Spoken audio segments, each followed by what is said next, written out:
Okay, so also we have here the male eye vision. So the genotype and the phenotype for the normal vision, we have the XN, the X, which is the X is the only carrier, and big letter, meaning it is dominant.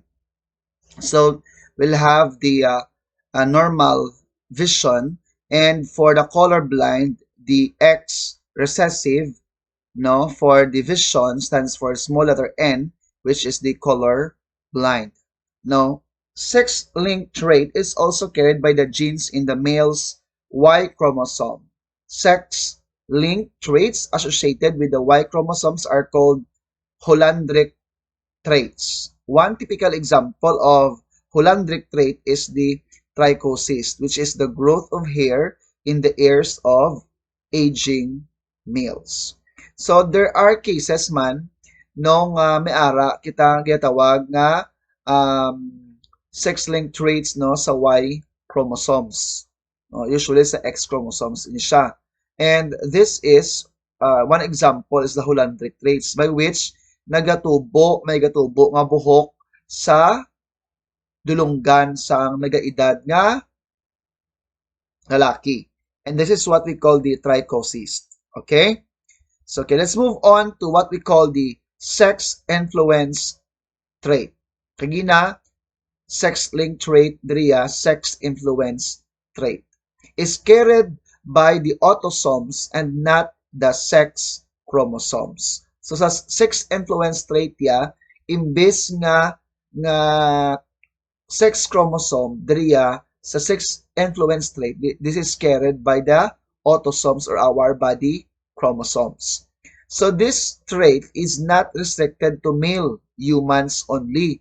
Kaysa sex-linked trait, no, usually ang nakaapektuhan is lalaki lang.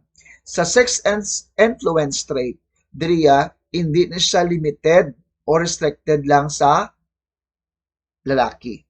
Two alleles control this trait. The bald, no, stands for the small letter B, which is the recessive gene, and the non-bald, which stands for the letter B, which is the dominant gene. But the number by which the trait is expressed, which is the phenotype, no, ang nagaka-express nga trait is what we call the phenotype, is unusual. The phenotypical expression of the trait is controlled by the hormone testosterone. Both male and female humans have the hormone nga testosterone. However, males have higher levels of testosterone than females. So, amo siya ang nag-determine pagid sa pagiging pagkalalaki kag sang isa ka tawo. Both male and female niara sa tawag nga testosterone, but mas higher ang levels ng testosterone sa lalaki kaysa sa babae. As a result, the recessive allele for baldness behaves like a dominant allele, resulting in what is classified or classifically described as male pattern baldness. Among females, the gene for baldness behaves like a recessive allele, so that in all cases, a male heterozygous for baldness will experience hair loss, but a heterozygous female will not. That is why this is common, no? Ang pagkakalbo bala is common usually sa lalaki, unlike sa babae. For example, ng makagina, nga kung ang lalaki is heterozygous, no? Kag usually ma-express ni siya. Pero kung sa babae, recessive, naga-behave siya as recessive allele. That's why common in siya sa lalaki ang baldness. Also, a homozygous female may only experience receding hairlines, bald spots in the head, or simply thinning of the hair. Kung homozygous female, may ara maka-experience siya sang receding hairlines, hindi iga totally nga makalbugid siya, but nagaka na partly lang nga daw ganipis ang iya nga buhok. Thus, the baldness trait can be inherited from either parent. If the father is bald and the son is bald, it can be inferred that the baldness trait was inherited from the father. No, kung ang lalaki, no, gakakalbo, kaya nga bata ang lalaki man gakalbo o silingon, or pwede mo siya mahambal nga namana niya ang pagkakalbo sa iya nga tatay. However, if the father is not bald and the son is bald, it can also be inferred that the son inherited the trait from his mother. This is the reason why baldness is sometimes mistakenly identified as an X-linked trait, which is not. Kaya niya influence lang or sex influence trait lang. So we have here the phenotypes for the bald, no? The big letter B, small letter b, which is heterozygous, and the recessive, no?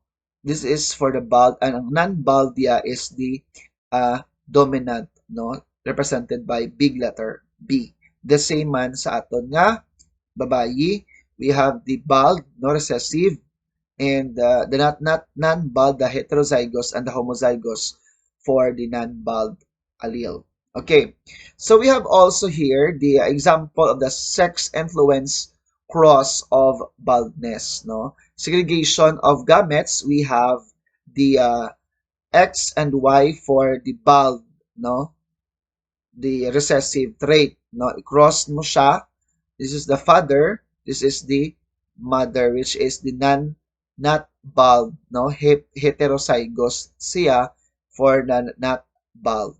So, ang ilang possible offspring, not bald, isa, bald, bald, and bald. So, it has the ratio of 1:1, which is 25% of the heterozygous not bald, and 25% man nga